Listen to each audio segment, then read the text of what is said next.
un homme ne devient pas un homme. Un homme n'a pas été modifié même par rapport à son corps quand Dieu a créé la femme. Non, la femme a été créée, faite par rapport à ce que Dieu avait déjà fait dans l'homme. Le corps de la femme a été créé par rapport aux besoins de l'homme. L'homme n'a pas été modifié. Et l'homme ne devient pas un homme. Un homme est né homme. C'est-à-dire, dès sa naissance...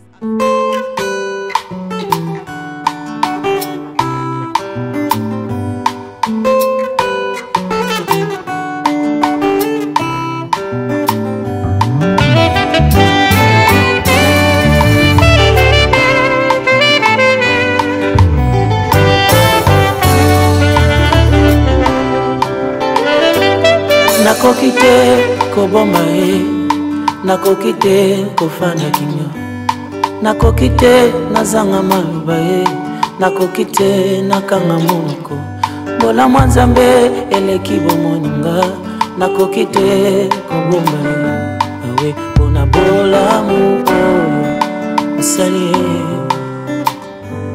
Bonjour chers internautes, je vous salue dans le nom précieux de Jésus.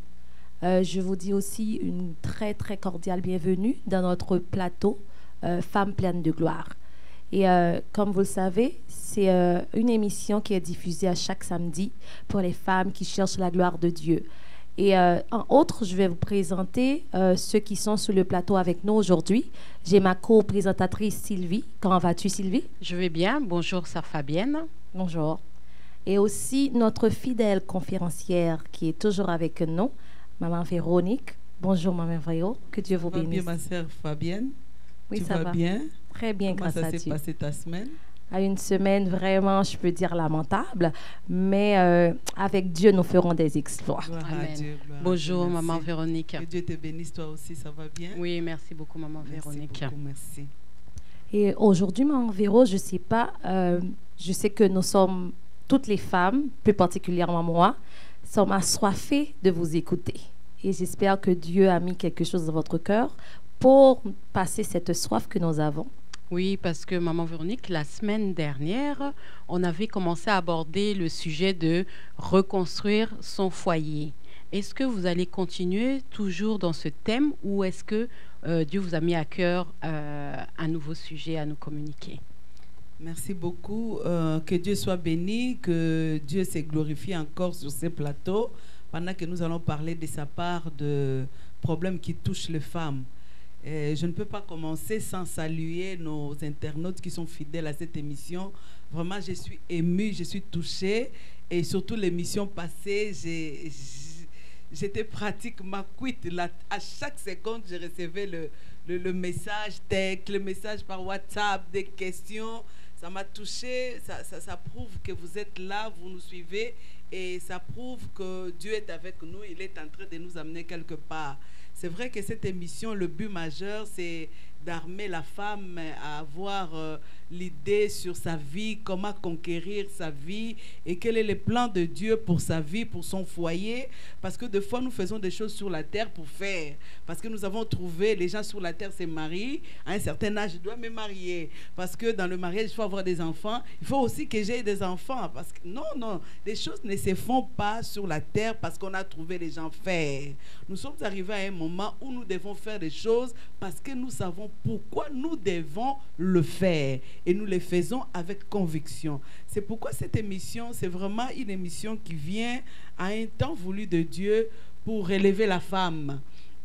Je vois des magazines, des bibliothèques, partout on parle de la femme. La femme doit chercher à être heureuse, la femme doit chercher à conquérir le monde, la femme doit impacter le monde, la femme doit être ceci, cela. Est-ce que tout cela, qu'est-ce que Dieu dit par rapport à cela? La femme est capable de faire tout seule. La femme n'a pas besoin d'un homme pour avoir des enfants. La femme, oui, ça s'est dit, on lit ça, on le suit dans le média. Est-ce que Dieu, qu'est-ce qu'il veut pour la femme en ces temps? Les attentes de Dieu sont quoi? C'est pourquoi cette émission, ça vient frapper à ta porte.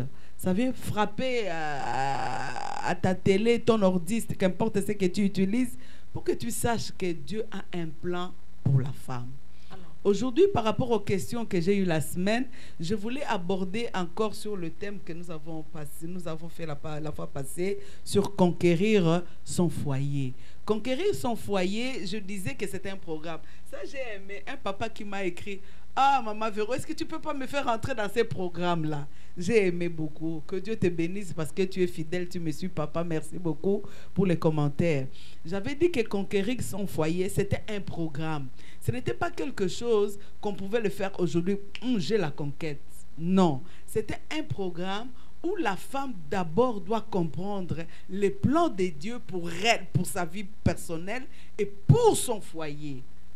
Et quand tu comprends les plans de Dieu, c'est alors que tu pourras rentrer dans ces programmes. Dans ces programmes, tu investis tout de toi. Tu investis ton temps, tu investis l'argent, comme nous investissons l'argent pour le maquillage, pour le bon parfum, pour le bijou, pour nous faire paraître, pour le gym, pour se maintenir en forme. C'est comme ça, nous devons mettre un budget, nous devons mettre un temps, nous devons nous investir nous-mêmes parce que nous comprenons que les plans de Dieu pour le mariage, c'est pour la vie.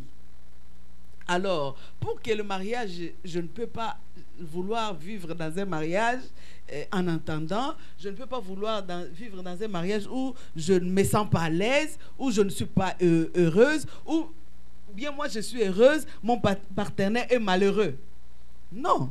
Donc, quelque part, il y a des équilibres. Alors, pour qu'il y ait équilibre, il faudrait que moi, je sois heureuse et que mon partenaire aussi soit heureux. Mais comment maintenant faire pour que ces choses soient ainsi?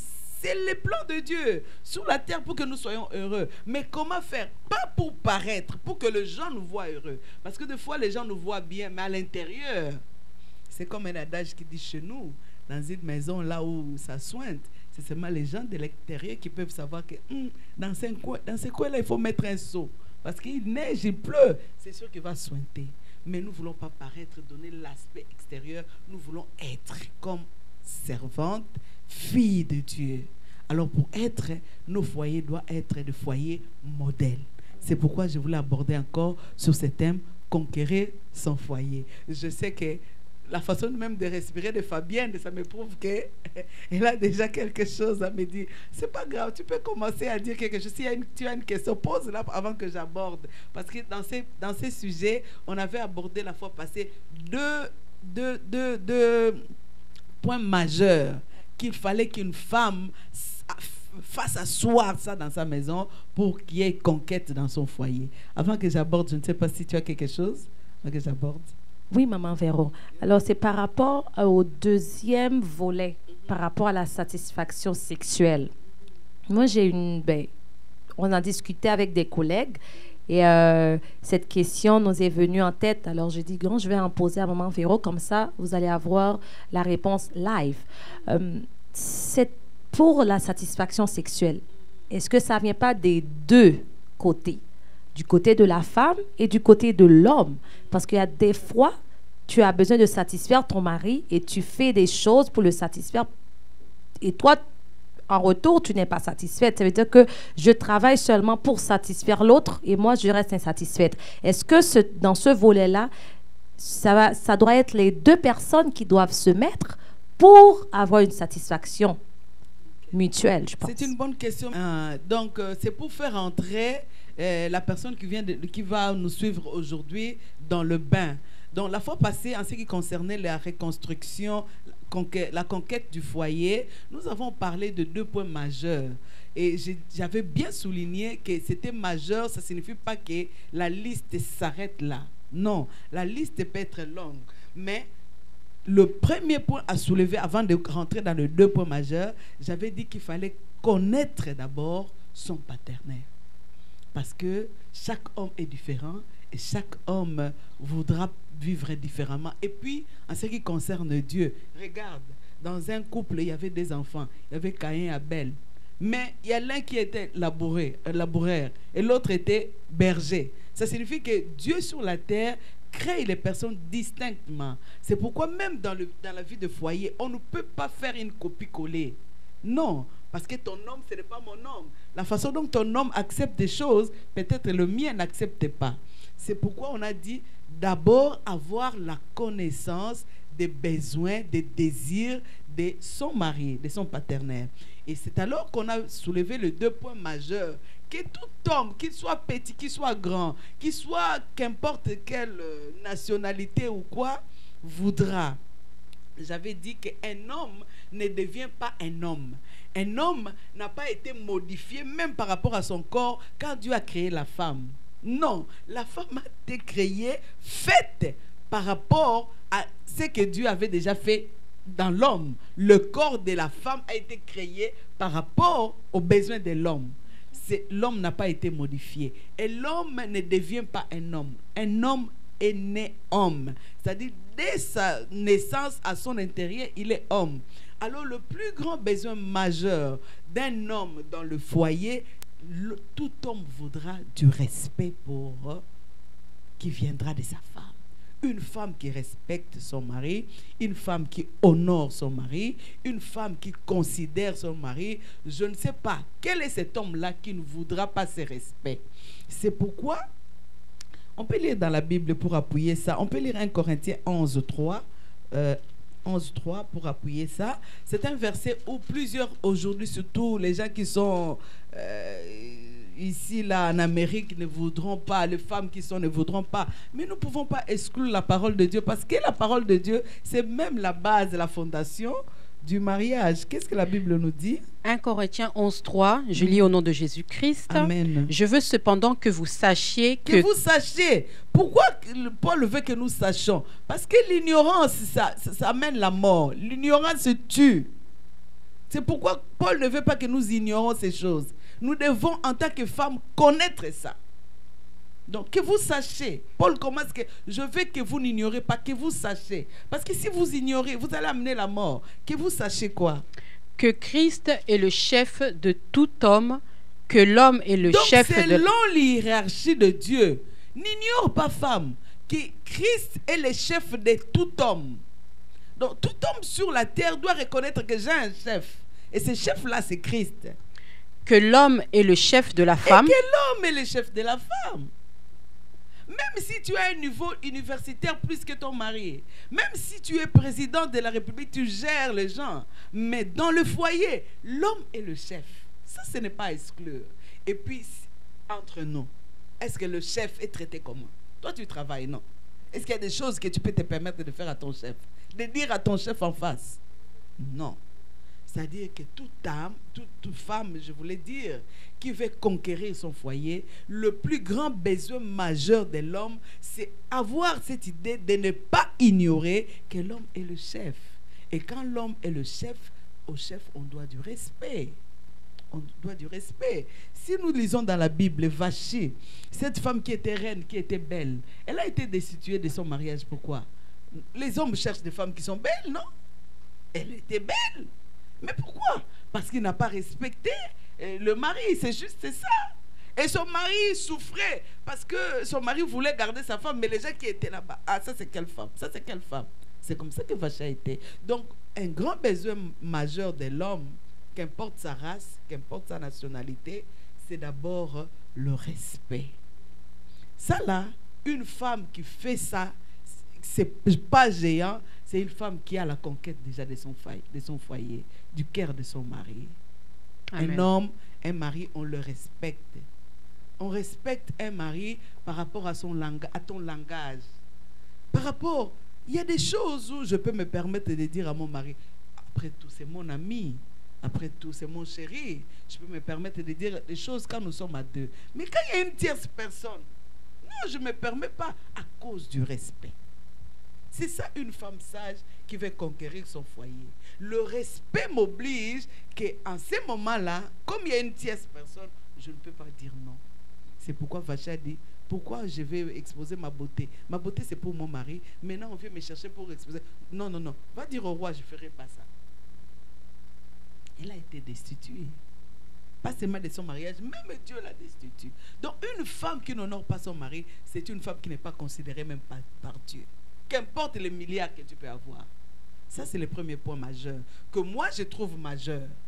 Et selon la parole de Dieu, je ne sais pas si un homme peut me contredire. En tout cas, c'est ça. Moi, j'avais une question, maman Véronique. Pose la question.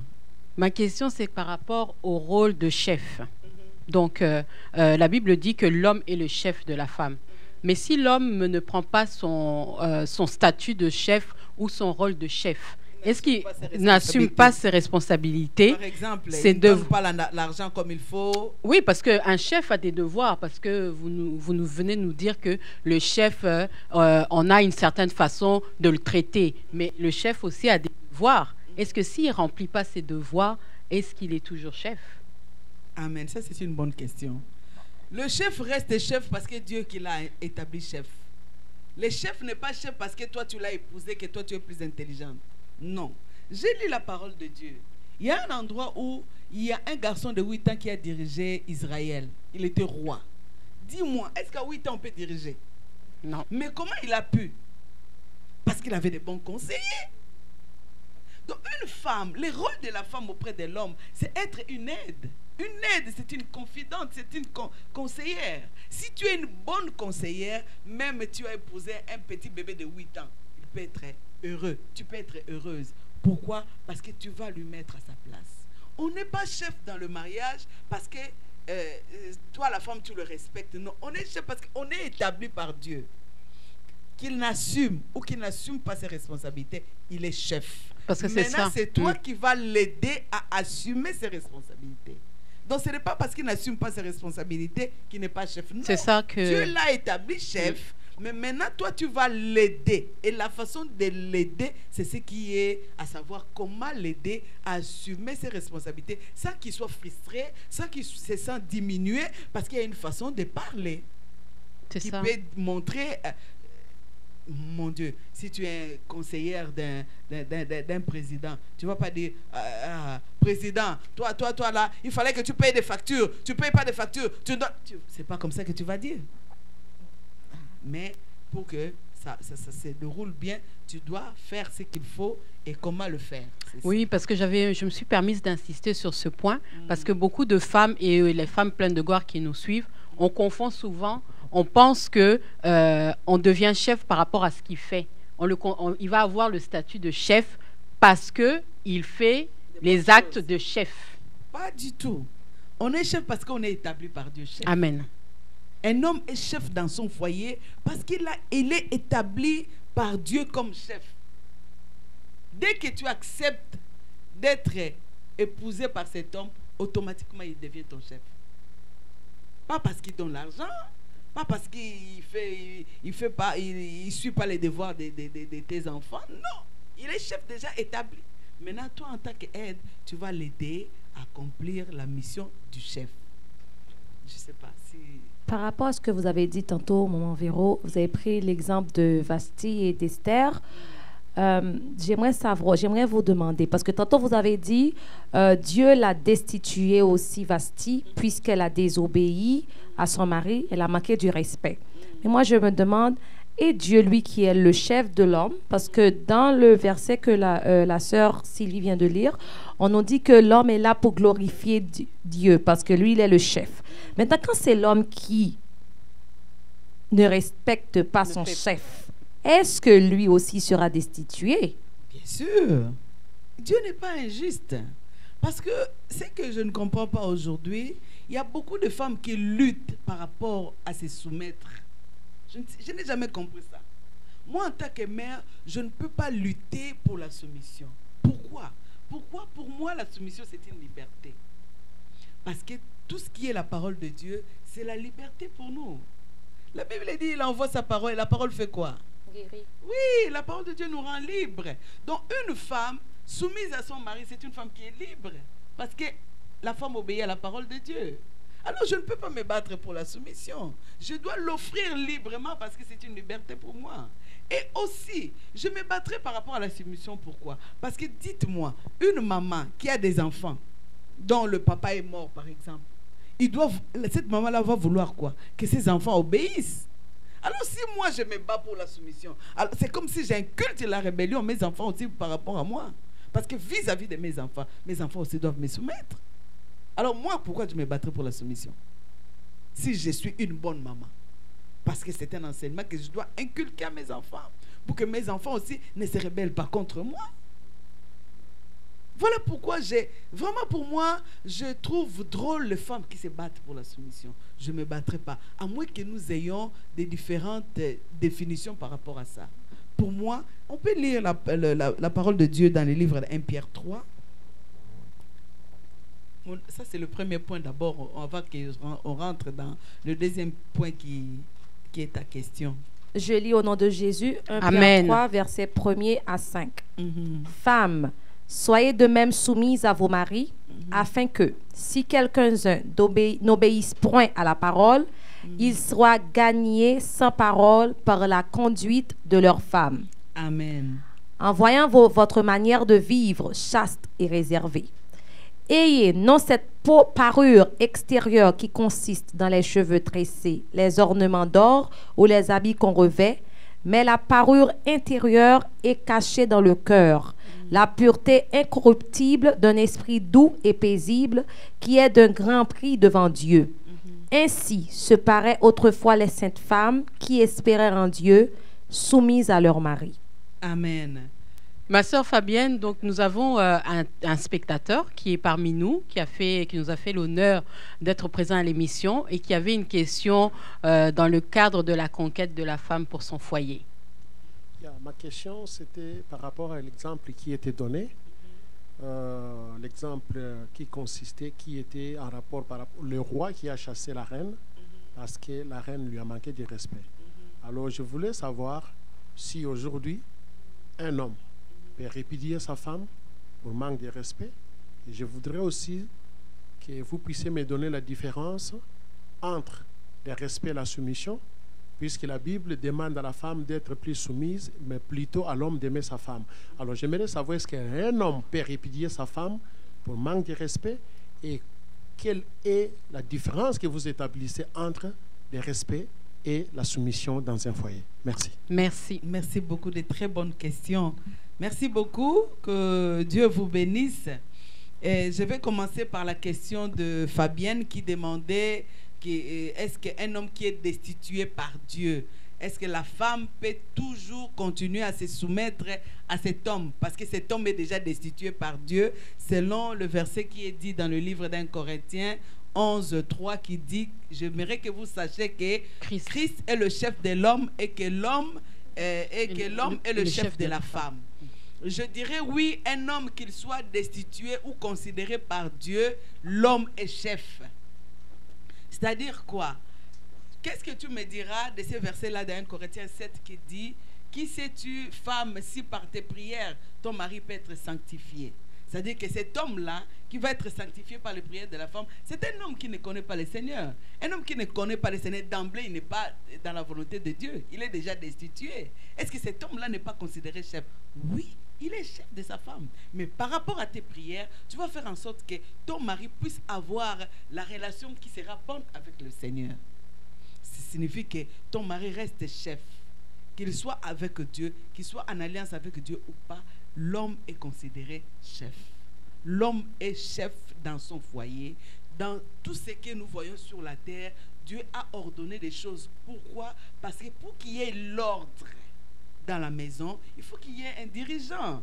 Par exemple, entre frères, dès que papa et maman ne sont pas là, le frère aîné est considéré chef.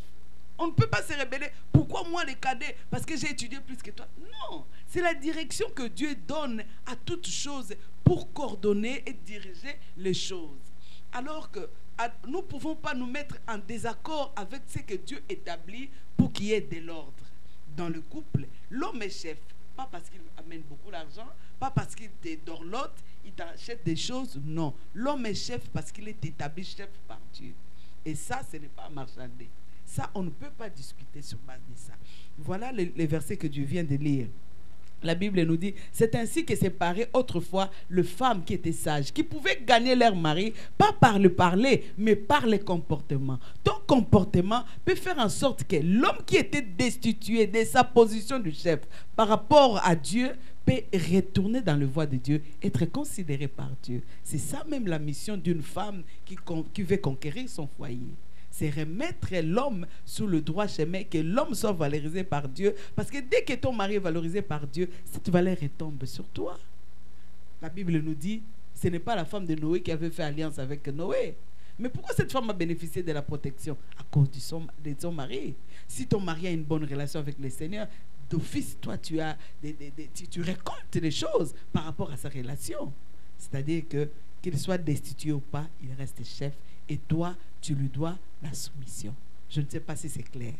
Amen. Par rapport à la question de notre frère qui vient des États-Unis, c'est une très bonne question. Il demande, il dit, est-ce que par rapport à Vachi qui a été destitué du trône royal à cause qu'elle a manqué du respect à son mari, est-ce qu'aujourd'hui c'est faisable? Bien aimé, j'ai toujours dit, la Bible c'est une marche. Ça commence par la Genèse et ça finit par l'Apocalypse. Et la Bible, ça se complète. Il y a des choses qui complètent. On n'exclut pas, mais ça se complète. Aujourd'hui, il y a une seule raison où Dieu donne à l'homme la possibilité de répudier sa femme, c'est quand la femme commet l'adultère. Ce n'est pas quand la femme manque du respect. Une femme qui manque du respect parce qu'il répond mal, parce qu'il parle mal, parce qu'il te considère, excusez-moi, il te considère pas dans sa famille, dans sa famille, dans ta famille, dans la société, ne peut pas être répudié à cause de cela. Qui sait si par tes prières, cette femme peut être gagnée au Seigneur? C'est-à-dire que le travail peut se faire encore, même dans les couples, c'est supporter, relever et conduire ta femme, si tu l'aimes, dans le chemin de Dieu. Donc c'est vice-versa. Ce qui est important, c'est vraiment comprendre la volonté de Dieu dans le couple. Et en ce qui concerne, c'était comme sa sous-question, la soumission.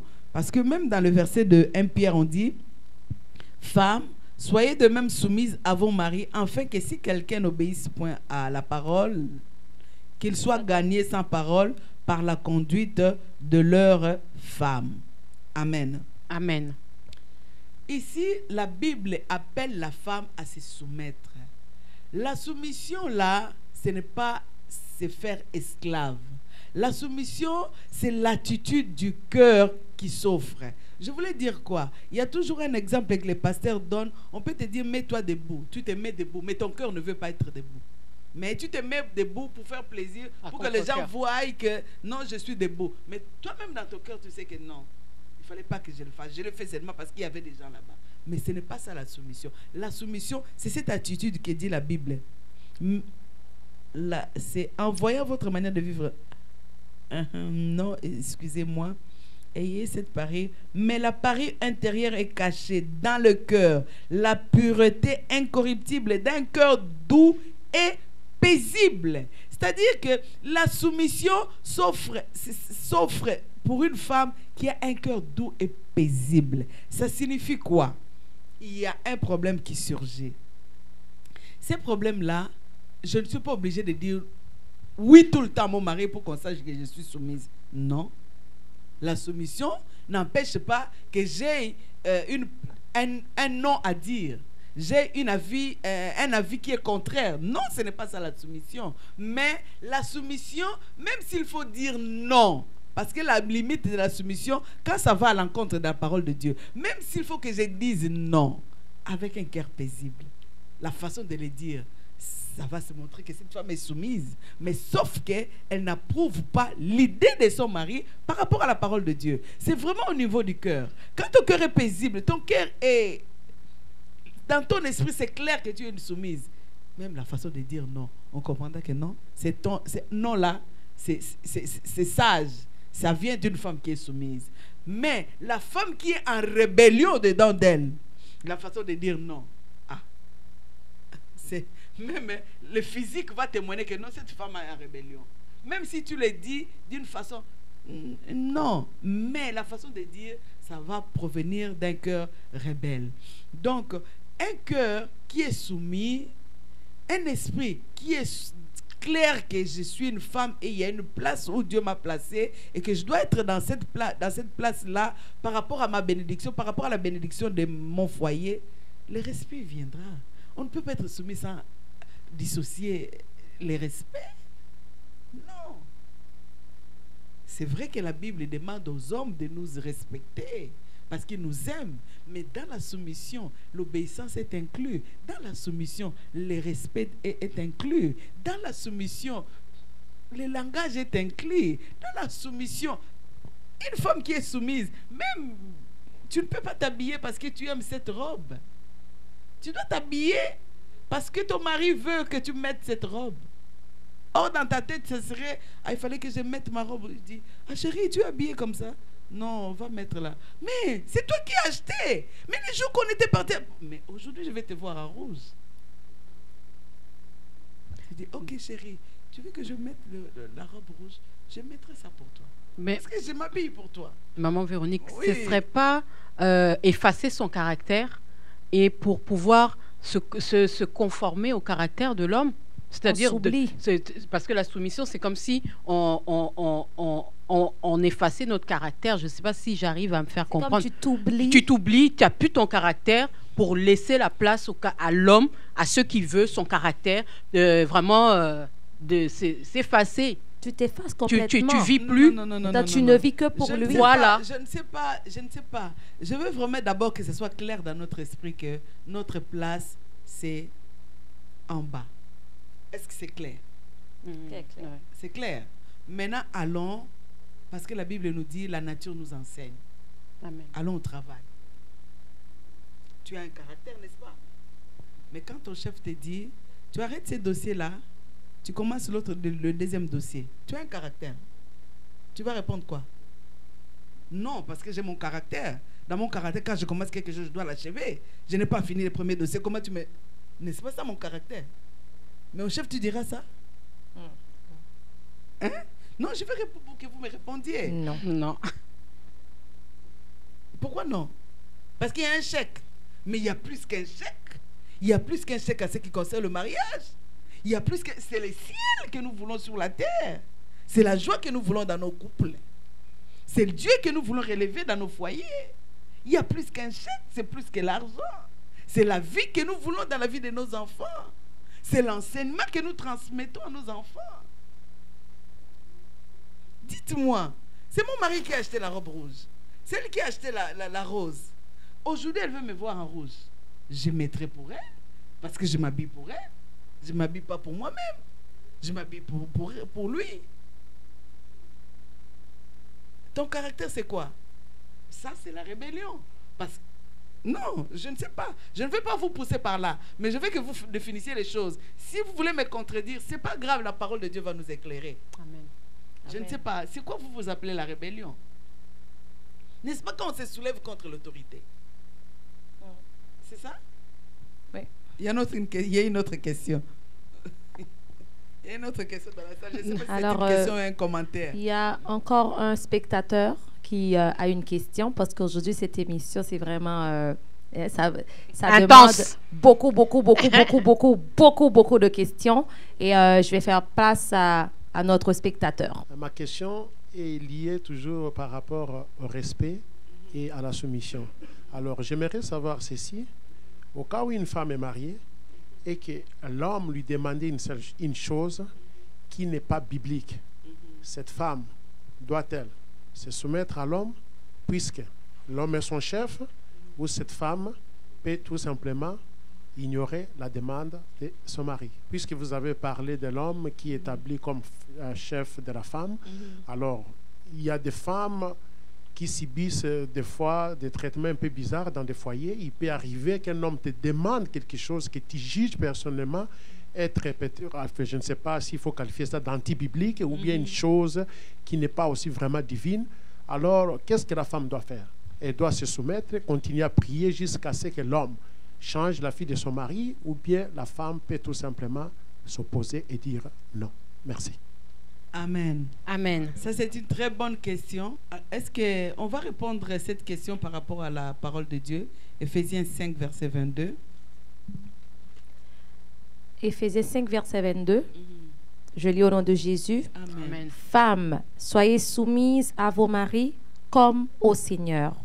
Amen. Ça signifie que la limite de la soumission, c'est par rapport à la parole de Dieu.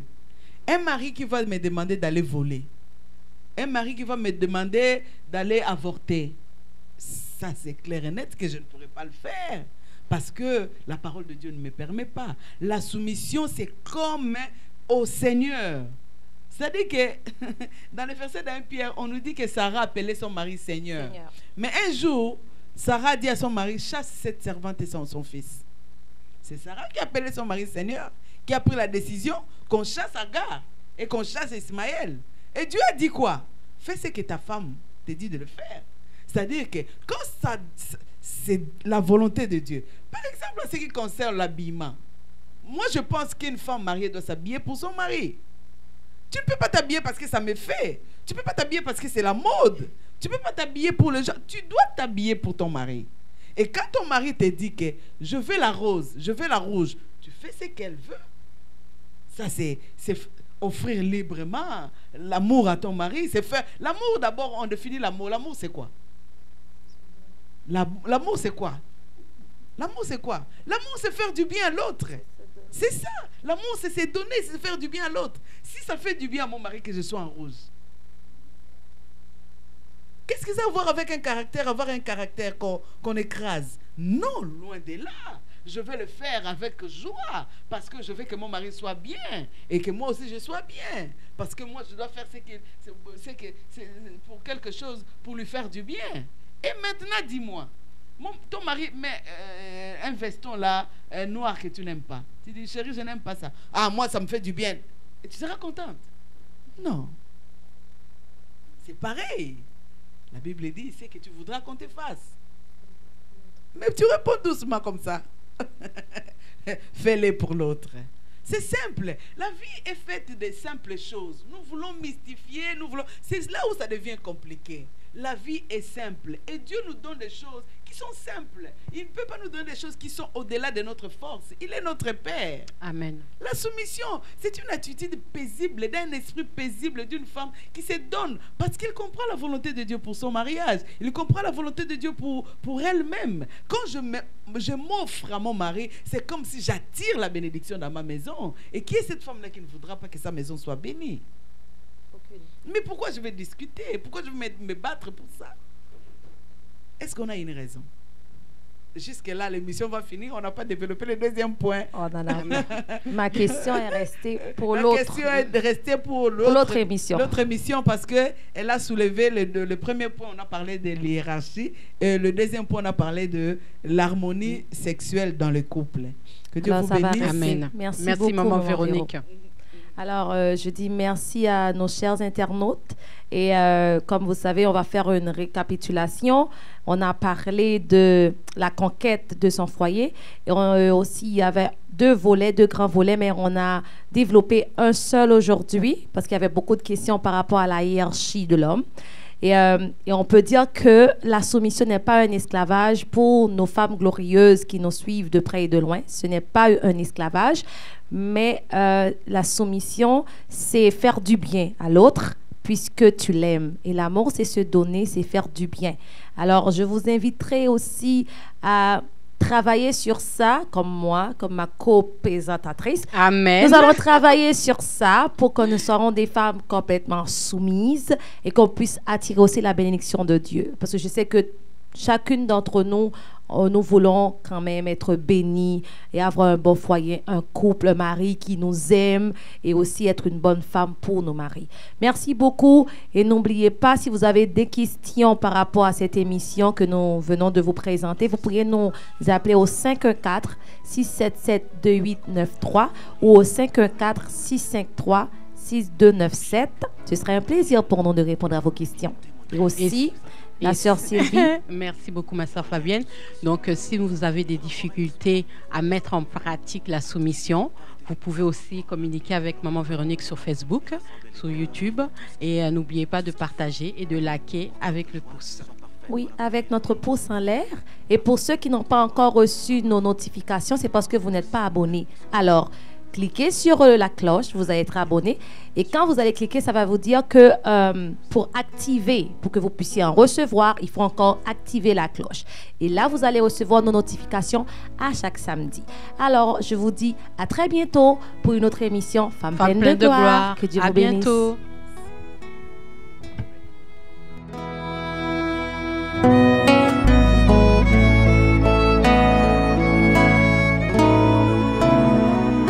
C'est encore possible.